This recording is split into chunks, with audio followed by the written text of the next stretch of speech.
मैं वो हूं जो पाकिस्तान के लिए दुआ करता है।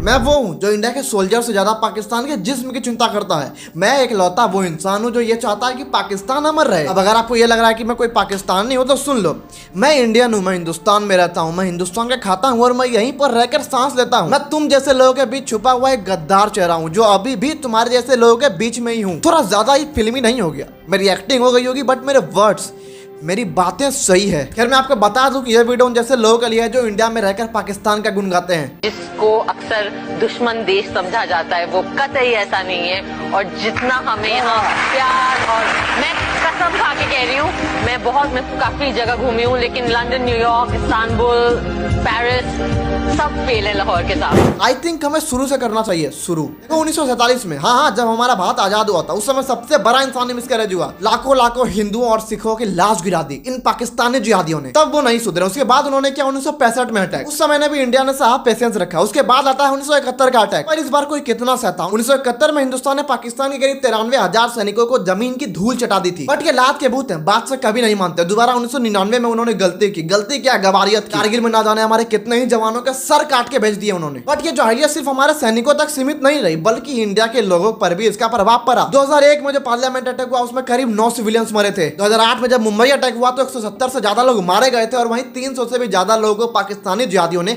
घायल कर दिया था। 2016 में भी उरी अटैक किया जिसमें हमारे 19 जवान शहीद हो गए थे। और यही नहीं, 2019 का पुलवामा अटैक तो आप सभी को याद होगा, जिसमें हमारे करीब 40 सीआरपीएफ के जवान को बहुत बेरहमी से मारा था इन जिहादियों ने। और रिसेंट केस के बारे में कौन नहीं जानता, पहलगाम अटैक। पर फिर भी कुछ लोगों के दिल में इतना ज्यादा प्यार भरा है पाकिस्तान के लिए कि वो अभी भी यही कहते हैं, not all Pakistanis are bad. चलो मान लिया कि हर पाकिस्तानी टेररिस्ट नहीं होता, बट तुमको भी यह मानना पड़ेगा कि हर एक टेररिस्ट पाकिस्तान के द्वारा ही प्रोड्यूस किया जाता है। जन्म जाता पूरे विश्व भर में इकलौता देश पाकिस्तान ही है। मैं अभी के टाइम पे हमारे भारतीय भाई बहनों को ये कहना चाहूंगा कि तुम्हारा दुश्मन इस्लामाबाद में नहीं है, कहीं ना कहीं तुम्हारा दुश्मन तुम्हारे शहर के यूनिवर्सिटी के सेमिनार हॉल में है। हाँ, उसी सेमिनार हॉल में खड़ा हुआ वो इंसान जो ये बोलता है कि इंडियन आर्मी भी तो गलती करती है। तुम्हारा दुश्मन लाहौर में नहीं, बल्कि तुम्हारे शहर में खड़ा हुआ वो लड़का है, ये कहता है कि लश्कर कभी अटैक नहीं करता, बल्कि वो इंडिया के जवाबी हमलों पर सिर्फ और सिर्फ रिएक्ट करता है। तुम्हारा दुश्मन पाकिस्तान में नहीं, बल्कि तुम्हारे इंस्टा फीड पर आई वो लड़की है जो ये कहते हैं कि war is not a solution. So what? But I want to say that war is the only solution between India and Pakistan at this time. You know why? क्योंकि पेशेंस की भी हद होती है जो शायद अब खुल के इंडिया को तोड़ देनी चाहिए। ये जो दोगले लोग हैं ना, ये भारत में रहकर पाकिस्तान का नैरेटिव बेचते हैं। एक बात और, जब पाकिस्तान के द्वारा कोई अटैक किया जाता है जिसमें भारत अगर कोई जवाबी हमला दे दे तो ये लोग नो वॉर का एक हैशटैग ट्रेंड चला देते हैं। पर जब हमारे भारत के कोई सोल्जर शहीद हो जाए तो इनके द्वारा एक भी पोस्ट नहीं होती इनके सोशल मीडिया हैंडल्स पर। हिंदुस्तानियों, तुम्हारा दुश्मन देश के बाहर नहीं बल्कि देश के अंदर है। आपको ये समझना पड़ेगा कि उनसे ज्यादा खतरा आपको इन जैसे लोगों से है, इंग्लिश बोलने वाले देशद्रोहियों से है। ये लोग भी इतनी आसानी से इंडिया में रहकर ये सब चीज इसलिए बोल पा रहे हैं क्योंकि इंडिया एक चीज में सबसे पीछे है, वो है इमोशनल होने में। भाई हम सभी जो है ना बहुत जल्दी इमोशनल हो जाते हैं। एक बात और, हमारे अंदर पेशेंस भी बहुत ही ज्यादा है। मतलब इंडिया ने हमेशा से ही पेशेंस रखा है। 2016 में जब सर्जिकल स्ट्राइक हुआ, जो इंडिया ने उरी का बदला लिया था, उस समय इंडिया ने बदला लिया, जो लेना ऑब्वियस सी बात थी।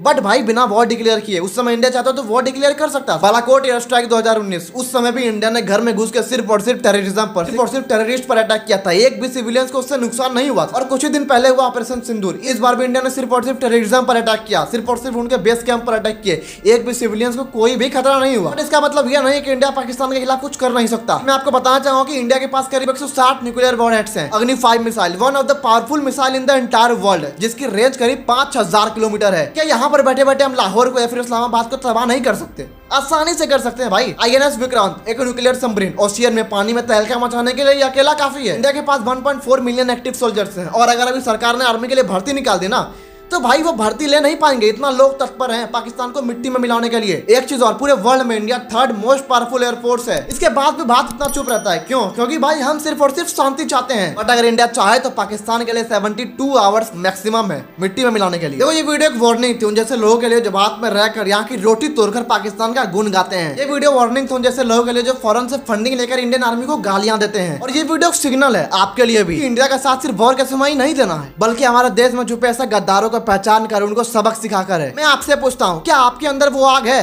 क्या आप भारत के लिए खड़े हो सकते हो? मैं तो हमेशा से हूँ, बट मेरा ये सवाल इस बार आपसे है। तो इस वीडियो को शेयर करो। देखो इस बार मुझे आपका लाइक नहीं चाहिए, फिर आपका सब्सक्राइब भी नहीं चाहिए। खैर सपोर्ट करोगे तो वो अलग बात है, बट भाई मैं इस सब चीजों के लिए इस बार काम नहीं कर रहा। मैं सिर्फ और सिर्फ इंडिया के लिए, सिर्फ और सिर्फ हिंदुस्तान के लिए, सिर्फ और सिर्फ हमारे इंडियन सोल्जर्स के लिए इस वीडियो को बनाया हूँ। एक बात और उन गद्दारों के लिए, ये भारत देश है, ये माँ सब कुछ बर्दाश्त कर सकती है सिवाय गद्दारी के। तो संभल कर रहना, अगली बारी तुम्हारी होगी। सब्सक्राइब करोगे तो एक और इन्फॉर्मेटिव और डिटेलिंग वीडियो के साथ मिलेंगे। तब तक के लिए जय सनातन धर्म, जय हिंद, जय भारत।